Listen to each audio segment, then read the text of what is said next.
Alright mga kawerdo, yan kararating ko lang. Alis ka dyan, umalis ka dyan, umalis ka dyan. Galing ako ng palengke. Kasi binigyan ako ng anak ko ng pambili ulam. Sus Ginoo. Ang nabili ko, dalawang klaseng ano na, manok tsaka 1 kilong baboy.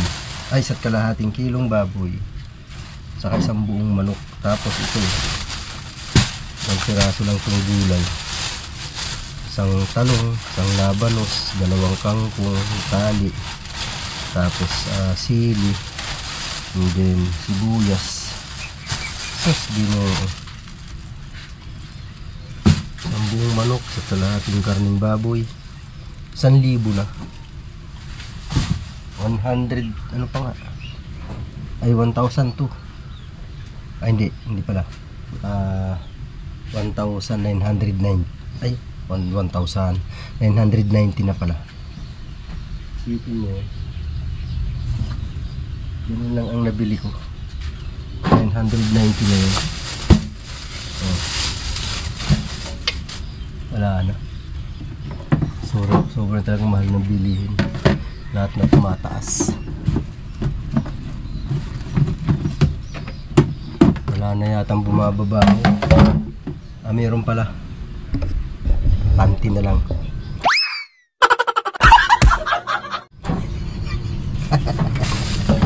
Ano mga kawid, ito lang nabili ko. Binigay sa akin ng anak ko. Ang bihirang patising. Ay, talaga naman ako.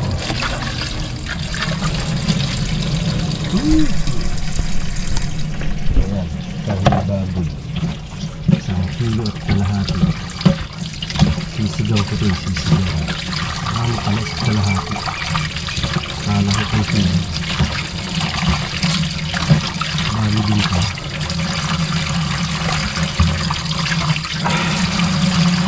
Magaro din pala. Kalahati. Ay! Binipas na yun, manok. Ayan, ito ko ngayon. Gasa natin yung AD. Sisigaw ko ito. Dito ko lang ubusin ito. Napakarami pala. Marami pala isa't kalahati. 1 kilo lang sana bigyan dito. Kaya lang isa't kalahati ito rin. Para kilo ng baboy 360. Saan ka? Marami na. Lahat na. Talagang kataas.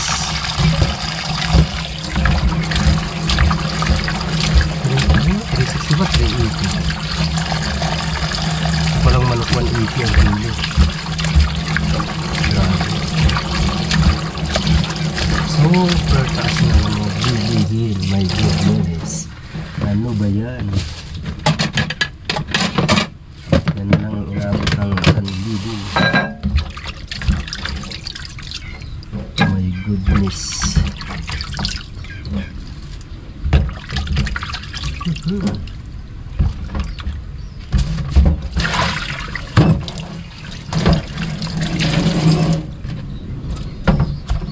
Isang hugas pa. Lagay ko muna sa rin. Lagay ko yung pagluto. Lagay pang maaga. Pagluto.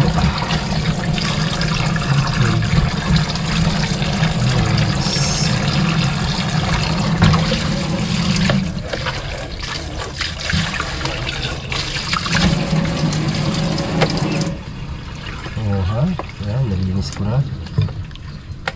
Nalinis na siya. Ayan. Lagay lang muna natin doon sa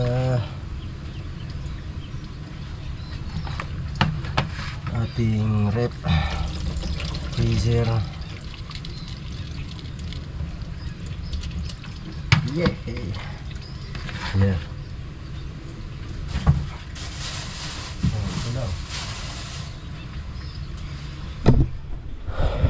Ayan lang ang nabili ko sa halagang 1,000. Grabe. Ano ba ito? Yan ang binigay sa akin ng anak ko, 1,000. Bili daw ng ulam eh. Bago umalis nag-iwan ng pera. Pambili ulam. Kaya ito ngayon ang aking lulutuin. Oh yeah. Alright. Yes baby. Itong gulay. Ilang piraso lang to. Ay nako. Yan mga kawido. Super mahal na talaga. My goodness.